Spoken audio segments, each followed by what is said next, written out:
معزز سامعین کرام، آپ سن رہے ہیں دیار اردو چینل پر یعقوب نظامی کی کتاب مغرب کی وادیوں میں مراکش اور اندلس کی سفری یادیں۔ سب ہیڈنگ: اندرونی مناظر۔ جب عیسائی اتوار کی عبادت کر چکے تو پھر سیاح اندر جانے کے لیے ایک قطار میں کھڑے ہوئے۔ اگرچہ اتوار کو چرچ کے دروازے ہر کسی کے لیے کھلے ہوتے ہیں، لیکن اس کے باوجود کرتبہ کے عیسائیوں نے ہر سیاح سے 6 یورو داخلہ فیس وصول کی۔ قطار میں کھڑے سیاحوں کی اکثریت مسلمانوں کی تھی۔ خواتین کا حجاب اور مردوں کے چہروں پر اداسی سے عیاں تھا کہ یہ مسلمان ہیں۔ قطار میں کھڑی کچھ عرب خواتین کو میں نے خاموشی کے ساتھ آنسو بہاتے دیکھا۔ دوسروں کا جائزہ لینے کے بعد جب اپنے پہلو میں کھڑی شمیم کو دیکھا تو ادھر بھی ساون کی جھڑی لگی تھی۔ یہ آنسو مسلمانوں کے عروج سے زوال کی کہانی بیان کر رہے تھے۔ یہ بڑا تکلیف دہ منظر تھا۔ ہم اداس مسجد میں داخل ہوئے تو ہمارے آنسوؤں کو دیکھ کر چوکیدار نے وارننگ دی کہ اندر نماز ادا کرنی منع ہے۔ پھر مسجد کی نگرانی کرنے والوں کی ایک بڑی تعداد مسلمان سیاحوں کے ساتھ ساتھ رہی تاکہ یہ جوش میں آ کر سجدہ ریز نہ ہو جائیں۔ مسجد کرتبہ میں داخل ہوتے ہی انسان پر ایک عجیب قسم کی کیفیت طاری ہو جاتی ہے جس میں مسجد کا وقار، ہیبت، نقش و نگاری، وسعت اور جلال دیکھ کر مسرت ہوتی ہے۔ ابھی آپ مور کی طرح چہکنے کی تیاری کرتے ہیں کہ مسجد کے اندر چرچ اور عیسائیوں کو دیکھ کر بالکل وہی حالت ہو جاتی ہے جس طرح مور اپنے پاؤں دیکھ کر دکھی ہو جاتا ہے۔ شمیم آنسو بہاتی، سسکیاں لیتی مسجد کے در و دیوار کو انتہائی عقیدت اور احترام کے ساتھ دیکھتی رہی۔ میں سوچتا رہا اور اس بات کا جائزہ لیتا رہا کہ جب 40,000 مسلمان یہاں سجدہ ریز ہوتے تھے تب کیا منظر ہوتا تھا۔ مسجد کا ڈھانچہ، اس کا فرش، دیواریں اور بے شمار ستون اور چھت اصل حالت میں ہیں۔ محراب بھی اسی جگہ ہے، بلکہ محراب کے اوپر پرانی آیات ابھی تک رنگین روشنائی میں لکھی ہوئی ہیں اور بڑی واضح نظر آتی ہیں۔ جہاں تک ان کا ہاتھ نہ پہنچ پایا وہاں تک کے نقش و نگار بھی موجود ہیں۔ کچھ پرانی آیات کی خوبصورت خطاطی کو عیسائیوں نے اس لیے نہیں مٹایا چونکہ وہ عربی سے نابلد تھے اور خطاطی کو وہ نقش و نگاری سمجھتے رہے۔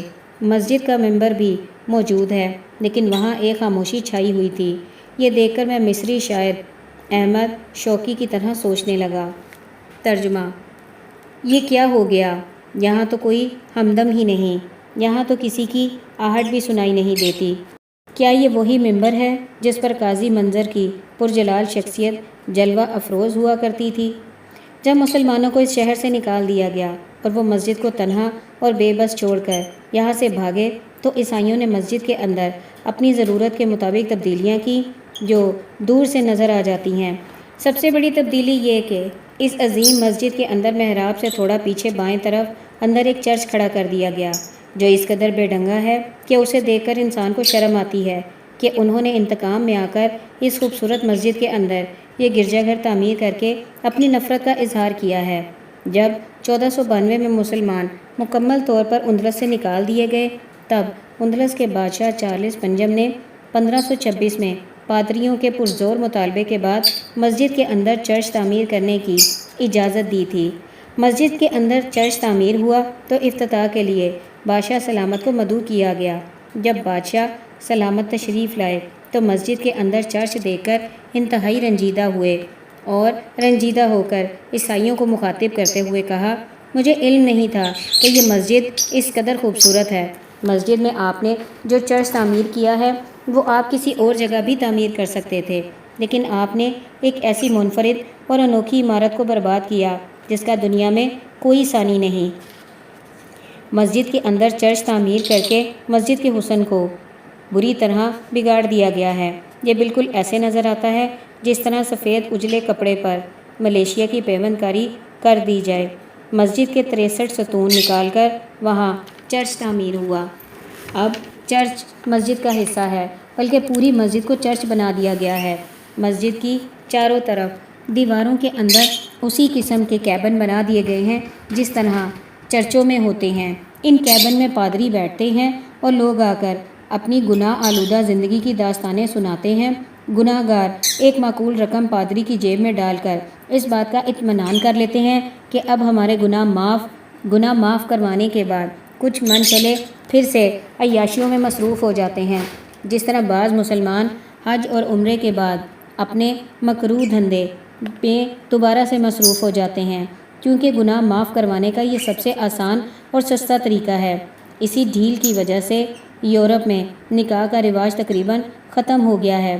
دوشیزگان مغرب کی جوانی میں جب تک رس ہوتا ہے اس وقت تک بھنورے چوستے رہتے ہیں، جب بیکار عضو معطل بن جاتے ہیں تو پھر کچھ رقم پادریوں کو دے کر اپنی جوانی سے بڑھاپے تک کے تمام گناہوں کو پیسے کی طاقت سے دھو کر اپنے آپ کو اجلا اجلا سمجھنا شروع کر دیتے ہیں۔ یہ سب کھیل اب مسجد کرتبہ کے اندر بھی کھیلے جاتے ہیں۔ سب ہیڈنگ: مسجد کا بانی۔ شمیم نے مجھ سے پوچھا کہ یہ مسجد کب اور کس نے بنائی؟ مسجد کرتبہ کی بنیاد عبد الرحمن اول نے 786 عیسوی میں دریا الکبیر کے کنارے رکھی۔ اس سے قبل یہاں ایک چرچ تھا جسے عیسائیوں نے مسلمانوں کے ہاتھ فروخت کر کے پیسے جیب میں ڈال لیے تھے۔ آغاز میں مسلمان اسی چرچ میں نمازیں ادا کرتے رہے۔ مسجد کی تعمیر کا آغاز عبد الرحمن اول نے کیا، بعد میں ہشام اور دوسرے حکمرانوں نے مسجد میں اضافے کیے۔ آخری تعمیر خلیفہ منصور نے 987 عیسوی میں مکمل کی۔ اس طرح موجودہ مسجد 200 سال میں مکمل ہوئی۔ مسجد کا کل رقبہ 96 کنال ہے۔ موجودہ مسجد کا نماز والا ہال 421 فٹ لمبا اور 376 فٹ چوڑا ہے۔ مسجد کا صحن 421 فٹ لمبا اور 198 فٹ چوڑا ہے۔ اس طرح مسجد کا کل احاطہ 574 فٹ لمبا اور 421 فٹ چوڑا ہے، جو 22,456 مربع میٹر یا 4,1654 مربع فٹ ہے۔ مسجد کے کل 1293 ستون اور 19 دروازے ہیں۔ دائیں اور بائیں طرف 7 بڑے بڑے دروازے تھے، جبکہ سامنے منبر کی طرف بھی کچھ دروازے تھے، جن میں سے ایک خلیفہ اور ایک خطیب و امام کے لیے تھا۔ آج بھی سعودی عرب، مصر اور دوسرے اسلامی ممالک میں محراب کے قریب خطیب و امام اور سربراہ حکومت کے لیے خصوصی دروازے موجود ہیں۔ مسجد کو روشن کرنے کے لیے 1445 چراغ دان تھے، جو زیتون کے تیل سے روشن ہوتے تھے۔ باہر گلی میں محراب کی طرف مسجد کی دیوار 65 فٹ اونچی ہے۔ سب ہیڈنگ: بیرونی منظر۔ ہم کوئی گھنٹہ بھر مسجد کے اندر رہے، پھر دکھی دلوں کے ساتھ باہر نکل آئے۔ شمیم نے مشورہ دیا کہ ہم نے مسجد اور اس کے صحن اور برآمدے تو دیکھ لیے، آئیں اس کے باہر گھوم پھر کر اس کے بیرونی منظر کو بھی دیکھیں۔ میں نے فوری بیگم کی ہاں میں ہاں ملائی۔ صدر دروازے سے باہر نکلے اور دائیں ہاتھ مڑے تو دیکھا ایک طرف مسجد اور دوسری طرف دکانیں اور بیچ میں پختہ گلی بلکہ چوڑی سڑک ہے، جس پر زمانہ قدیم کی طرز پر پتھر لگے ہوئے تھے۔ بازار میں مسجد اور اس علاقے کی تصاویر، کیلنڈر، مسجد کی تصاویر والی شرٹیں، مگ، ڈسپلے ڈسک، پوسٹر جگہ جگہ فروخت ہو رہے تھے۔ ان دکانوں پر سیاحوں کا ہجوم تھا جو دھڑا دھڑ یہ چیزیں خرید رہے تھے۔ اسلامی دور میں مساجد کے اطراف میں مختلف محلے اور گلیاں تھیں۔ ان میں زیادہ تر علماء، اسکالر، حکیم، ڈاکٹر اور مختلف پیشوں سے تعلق رکھنے والے کاریگر رہتے تھے۔ کچھ یہی سبب تھا کہ مختلف محلے اور گلیاں ان کاریگروں کے ناموں سے پکاری اور جانی پہچانی جاتی تھیں، جیسے لوہاروں کا محلہ، جولاہوں کا محلہ، محلہ ترخان۔ ایک محلے میں نامور سرجن ابو قاسم رہتے تھے، جن کا مکان ابھی تک اس گلی میں موجود ہے، بلکہ ان کے نام سے گلی ابو قاسم کہلاتی ہے۔ مقامی کاریگر جو چیزیں تیار کرتے انہیں مسجد کے اطراف میں واقع دکانوں پر فروخت کیا کرتے تھے۔ یہ سلسلہ ابھی تک قائم ہے۔ ہم مسجد کی بیرونی گلی میں چلتے ایک طرف دکانوں پر فروخت ہونے والی اشیاء کا جائزہ لیتے اور دوسری طرف عظیم مسجد کرتبہ کی بیرونی دیوار اور درمیان میں جو سڑک ہے پر چلتے ہر چیز کو غور سے دیکھتے سفر کرتے رہے۔ ہم نے دیکھا سڑک پر تارکول کی بجائے چھوٹے چھوٹے پتھر اس طرح لگائے گئے ہیں کہ وہ بہت مضبوط اور زمانہ قدیم کی عکاسی کرتے ہیں۔ یہ شاہراہ عام نہیں، لیکن اس پر ٹیکسی، پرائیویٹ کاریں اور بگیاں محدود تعداد میں آتی اور آہستہ آہستہ چلتی ہیں، تاکہ پیدل چلتے سیاحوں کے لیے کوئی رکاوٹ پیدا نہ ہو سکے۔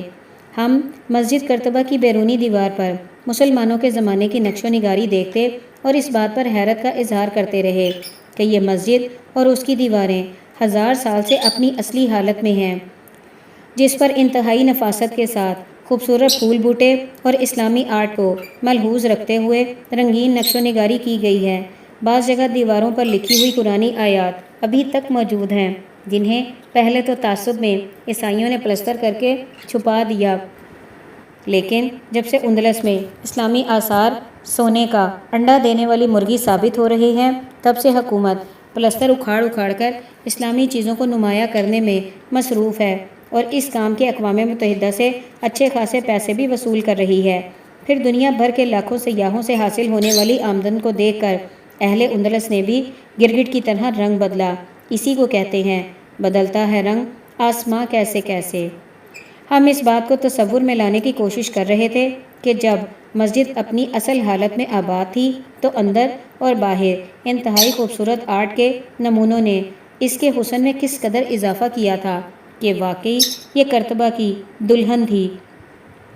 اس کی شہرت کے چرچے پوری اسلامی دنیا میں گونجتے تھے۔ کچھ یہی سبب تھا کہ اسلامی دنیا کے اسکالر، مفکر اور علماء دین نے دور دراز سے سفر طے کیے اور مسجد دیکھنے آتے رہے، بلکہ بعض نے مسجد کے عشق میں کرتبہ کو اپنا مستقل مسکن بنایا۔ شعراء نے اس کے قصیدے لکھے۔